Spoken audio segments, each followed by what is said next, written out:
Hello everybody and welcome back to Housewives Sundays. Get ready for like the most awesome What Will Nurse Monroe Do coming up next. Because like I'm gonna handle situations a certain type of way, but baby, let me tell you something. These next couple of questions that I received, you don't want to miss it. Bye, see you in a minute.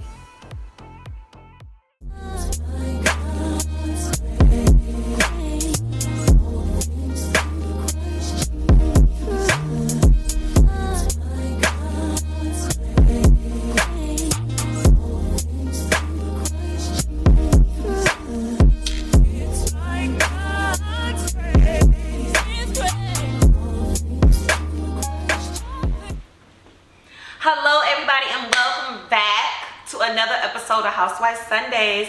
And today this episode is very special because it is What Would Nurse Monroe Do? Yes, what would I do in all of these particular situations? So before we get started, if you have not liked, commented, or subscribed, make sure you do that. If you're new to the fam, hey girl. And if you are old, thank you for supporting another awesome video. I'm super excited that you guys are doing that. Let's get this party started. So first off, let's get into the questions. So we're back, and the first question that was sent in. So what happened was a small little story time before we get into the first question. On my Instagram, if you are not following Nurse_Monroe, asked all of my fam what would be some situations that you would like to know how I would handle them. And the first one that we received, remember all names and dates are changed to protect the innocent. The first question that we received was, my husband wants to relocate, but I'm afraid. What would Nurse Monroe do if my husband wants to relocate, but I'm afraid to relocate? So this is what I would say. First off, okay, who doesn't want to relocate to somewhere different? Who doesn't want to experience something different? Who doesn't want to, flourish and let God work on them in a completely different situation or scenario? So I will tell you, I will tell you that you honestly need to really sit down and really have a conversation about the pros and the cons of moving. Remember, in marriage, it's all about compromise. So you need to really be vulnerable and really tell your husband, I would tell my husband what my fears were, why I didn't want to move, and I would kind of let him tell me why he wanted to move, and we would just have to make a happy medium. If you ask him what I would do, I'm moving, baby, because if you already know, I'm relocated already. Within the last 2 years, we just moved to Georgia from Michigan, so moving is my thing. I lived in Florida for 5 years, so I'm always down for new experiences. But my husband, when we did move, a thing with him was leaving his family behind and kind of getting acclimated to living somewhere different. So I would say it is a major change, but it's something that you should just do. I am always team new situation, new scenario, new living location, because it's when you're in a new environment, you tend to think differently and work differently. So I would sit down and have a conversation with my husband. I would say I would list the pros and cons, but I would move. I would definitely move. I would do it. I would just step out on faith and do it, because it's so many great things that can come from it. So I don't want you to be afraid. I don't want you to be oh my God, what's going on? Am I going to be able to do this? Just understand that if your husband is down for it, he is the head of the family. It's going to be some great things that's going to come out of it. And if you really pray about it and turn it over to God, I'm telling you, y'all going to do just fine. So if it was me, I would move. Pack up my bags and move, baby. It's time for you to move. It's time for you to relocate. It's time for you to experience something new. Don't be fearless. Don't be scared. Be fearless. That's what I meant to say. But yeah, move. You gotta move. It's not even up for discussion. I would love to know where y'all moving from, because I'm pretty sure you're gonna be moving to somewhere more better. And if he moving for the coin, you definitely need to move for the coin. So go ahead and pack them bags up, pack up them kids if you got some kids, and get up out of there. Try something new. Trust me, you're gonna love it. All right, next question. So, do you think dating a man with potential is worth it? What if he never reaches his potential? What would Nurse Monroe say about dating? What would I say about? First of all, okay, so look, the potential thing is a major thing that's going around online, and my thoughts on that is you are always going to be dating someone's potential. I don't know what world we're living in where we think we're perfect, but no one's perfect.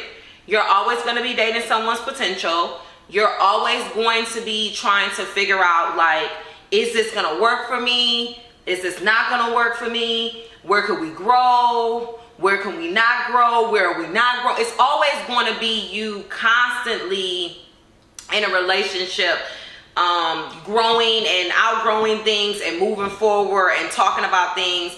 So you're never not going to date anybody's potential. You're never, what I'm trying to say is you're never going to date someone and they're going to be at their full potential. Like, there's always room for improvement in every area.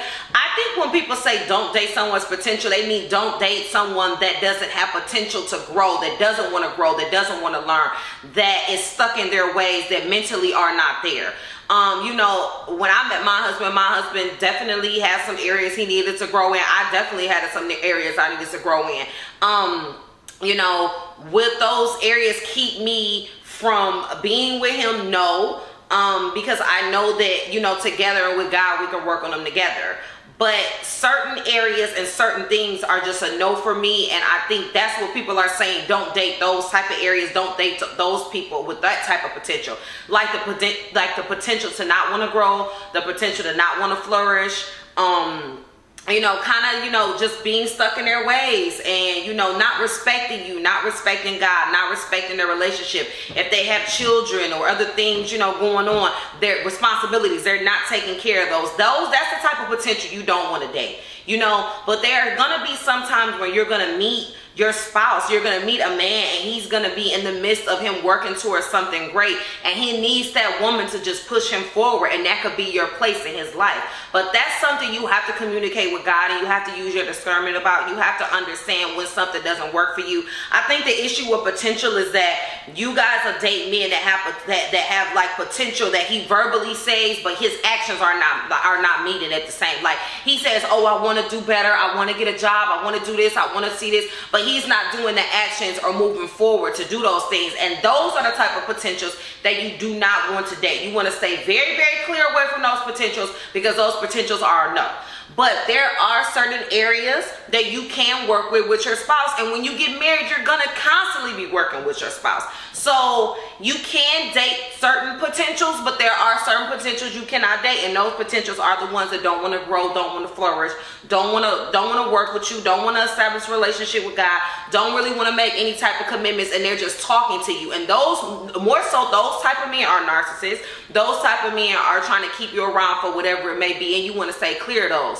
Actions speak louder than words. So date potential actions, do not date potential words. That's how we're going to do that, okay? That's where we're going to go with that situation. No. Nurse Monroe will not date anybody that's just talking. I want your actions to match. I want you to be showing me that you're really about that life. You're really trying to do that. And then, yes, we can work together and we can make something do what it do. But if you're not trying to do that, then I have nothing to say to you. Next caller. So, yes, that's the answer on that one. Okay, I had to take a little... I had to take a little beverage break before we got into our third question here. Now we're coming to our third question. What would Nurse Monroe do with this one? And this one I get all the time. Would you date a man with children when you were single? Okay, so I have dated when people have, I think it's no way to get around that. You know, most men that you're gonna meet now, they have a +1 or maybe even a +2. I would say when dating someone that has children, the main thing that's my concern and that I'm concerned about is that I need to know that you are being responsible, that you are taking care of your responsibility, that you're co-parenting in the most responsible way, okay? That you are not neglecting your responsibility, and that you still don't have doings and relationships with your spouse. I think that that can't be a deal breaker in this day and age. I know some women, they want that. They don't want a man that has children, but I feel like a lot of women are actually blocking their blessings and actually kind of, you know, possibly not meeting their soulmate and meeting their person because they have that, oh, I don't want to date anybody with children. It's not about dating people with children. It's about making sure that it is a positive co-parenting situation, that it's a healthy situation with the relationship with this person and their child, you know, and that they are willing integrate the whole co-parenting thing and the whole, you know, blended family situation in. You know, it has to be a lot of open communication when there's children involved. And I think most of the time women are willing to, they want a spouse so bad they're willing to date a man that's not even taking care of their child. No. We don't date people that don't take care of their children, because if they're not taking care of their children, their luck isn't going to be any good and your relationship is not going to work. Trust me, okay? I've been there before. You want them to be healthy with their the other parent. You want the relationship with their child to be healthy, and you want blended family to be healthy. Hey, it's a lot of, you know, it's a lot of women that have children, so I think that's a big thing. I think the issue is that you guys are meeting men who are not being responsible and not taking care of their children, and that's why you're having the bad cloud of negativity over it all. So, you know, you can date them, but they just need to have a really, really healthy, good relationship with all available parties. Okay? Do not be dating nobody and they not taking care of their kids. And y'all will go and have kids with this man, and this man ain't taking care of his kids either, and we're not gonna do that either. If they not taking care of that one, they're not gonna take care of yours. Okay? All right, next question. This is a good one. If you found out your BFF was jealous of you and tried to sabotage your bridal shower, what would this be? First of all, girl, listen, ain't nobody the simple fact of the matter that it's so sad that women really do this. Like, women really will try to sabotage your biggest days, graduations, grand openings, bridal showers, weddings. That's a no. Once that is established, you need to get rid of them. Like, it's not up for discussion. They have to go. Like, we're not gonna do that. We're not gonna be doing that. You know, I don't even know where to start with that. Like, first of all, I would still enjoy my event. Like, I'm sure the person did. You tried to hold it together as much as you can. But once I realized what was truly going on, the invitation to the wedding would be voided. No, you cannot come to the wedding, my baby. I would definitely be pulling her to the side at the event and telling her, like, you need to chill out. Or I would be hoping that my family or someone else that's around me will be pulling her to the side. But I'm trying to tell you that you cannot let this person come to your wedding. After all of the wedding and the honeymoon was over and everything, I would definitely, you know, have a phone conversation with her or in-person conversation with her. I would voice to her how unhappy I am, how devastated I am because I thought you were my real friend. And I will let her know that I will no longer be embarking in a friendship with her. Yes, she will be grieving because it's a friend and it's a relationship that you will be losing. But you can't keep people around you like that. Like, we're not little kids. Whenever you have a friendship, just FYI, and you start to see those signs of jealousy, you need to start pulling people to the side and having conversations. And if you don't see any change, you got to start letting people go. We discuss this all the time. People have to earn the right to be in your life. They have to have a wristband. They have to have a wristband. So if they don't have a wristband and they don't respect you and they're not putting their foot forward, you don't want to continue going on with them. You just got to let it go. Okay? And I know that it sucks. And I know that we lose, you know, friends and people have to get off the highway along the way, but you just need to have faith that God will replace that friendship and he'll send you and keep the right people in your life. But you have to get rid of her, okay? We don't keep people around who sabotage events. Don't fight her, don't do nothing crazy, because that is fight worthy. Even though we don't fight, that could be fight worthy, but definitely get rid of her. Yeah, we're gonna do that. So the next question that we had, oh, this is a good one. How would Nurse Monroe, how do you go about negotiating a raise and getting paid more? First of all, the price is always going up. It's constantly going up for me on a regular basis. It should constantly be going up for you. You know, once you feel comfortable in what you're doing in your skill set, you should always be wanting to get more out of it. You should always want to, especially when you're putting time into it, you should always be thinking about growing and flourishing, even if you have to relocate to a different company. But I would tell you to come up with a full-blown PowerPoint on why you need to be getting this raise and start presenting it to people. You know, start throwing it out there. But it all starts by having confidence in yourself. And a person is not going to feel like you need or you've earned this raise if you don't have confidence in yourself and what you do. So you got to come in hot. You got to come in like, look, this is what I do for the company. This is what I have done. You know, are you going to be capable of, doing this if I leave this company? Kind of dangle it out there, like if the prices don't go up and it, may have to cut that relationship and move forward. But don't be afraid to move forward if you need to, if you don't feel like you're getting paid correctly, if you don't feel like you're being respected. That's an issue that a lot of people have, and that keeps you stagnant, is the fear of going somewhere else, and being appreciated, or am I going to be able to make the same amount of money? You can listen, in this day and age, if you have a skill and you're doing it well, you can move and do and go anywhere you want to. So give them one or two opportunities to get them prices raised up and for you to be able to sit down and talk about it. And if they're not talking about trying to do it, then you're going to have to move forward. But don't have any fear. Have a professional meeting with your manager, bring up all of the positive things you've done for the company, and see if they're even willing or open to, giving you a raise. But if they are not, let them know that you will be hitting them with the 2-day notice, the 2-week notice. We don't do 2 days, even though I probably did the 2 day before. Like, this is it, I ain't coming back. We do 2 weeks. We keep it professional, okay? Hit them with the 2-week notice, and just move forward and start looking for you another job. I would even start looking for me a job like right before I got to really, talking to the negotiation. I would have that in my back pocket, like, just in case they ain't talking about giving me no more money. I need to figure out where I can go next, because I need some more money, okay? And trust me, they're paying. If you know what you're doing, they're paying, baby. So don't be afraid to leave and go where you need to go, okay?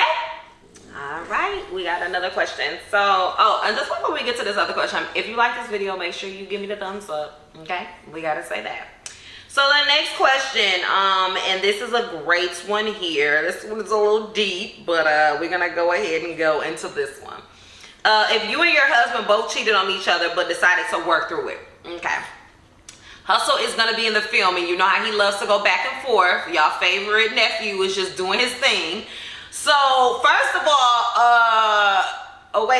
so both of y'all cheated? No, baby, both of us do not cheat. That is not what we do, okay? We are not both cheating. Let me tell you something. We are both divorcing, and we are both being single, okay? Now, I don't know. My particular situation is if both of us cheated, then what is we even together for? Because, like, it really is a waste of time. And that's the thing. We got to start wasting each other's time in this world. We got to start valuing each other's time and respecting marriages. I know that people have issues in marriage, but for me, cheating is not an issue that we're going to be receptive to. If you were out dangling and slanging and talking to people, and then I think most people be like, well, who cheated first? It's not even about who cheated first. It's about the fact that we cheating, and it's going to be a no. I don't think that it's going to work out. I can't say, I'm not God, and, God can make all things work out, but it's going to be a challenge to really build that trust back up when both parties have cheated. Like, I don't know, I don't think, Nurse Monroe will be in divorce court, because cheating is a no. It's just a no. It's like, the thing about it is that, it's not even about what type of cheating you did. It's about the connection, and it's about the respect. And if you feel like something isn't working, that person should have enough respect for you, because you got married, to say, look, it ain't working. We need to figure something out, because I feel like I'm looking at other people. I'm thinking about going on dates, whatever it is. But I think in this day and age, we don't want to do that. We don't actually want to sit down and have those, those not so nice conversations, and we don't really want to put our feelings on the table, until it's too late and then both of y'all cheat. So, the cheating thing is going to be a no for me. I'm sorry. It's going to be a no. No. I don't know. I'm not going to be able to do that. It's going to be a no. So, I would say Nurse Monroe will be in divorce court, baby. But it's all right, though. I'm going to send a prayer for you. I don't know. I guess maybe you could try counseling and figure out why both of y'all cheated and see if it works there. But, the cheating thing for me is really hard, because it's so many things we could have did before we got to the cheating. There's so many conversations we could have had before we started cheating. It didn't have to just go to cheating. We didn't just have to just dip into the cheating pond. So, all right. It's gonna be the last question, y'all. This is a good one. This one is, y'all, and these questions, it's kind of good one, it's kind of funny, but it's like, it's real life. It's a story time. Have you ever dated a man or held a man down in prison? I have. My ex was incarcerated for a year and a couple of months in our relationship. As you notice, it didn't work because I'm not married to him. I'm married to my husband. Was it something that I would recommend doing? No, I wouldn't recommend doing it. I was young, and I think society and that whole don't want to be, you know, you want to hold them down, you want to love them, you don't want to leave them when they're in their worst time kind of thing, kind of was going on in my mind. And I'm not one to kick anybody when they down, and I did have love for this person at that time, so that's why I supported them. But it was emotionally draining for me. It also like tore my confidence down. It was just a lot. It was a traumatic situation, and it actually had a part to be the demise of the relationship outside of other stuff that was going on, but that was a major part.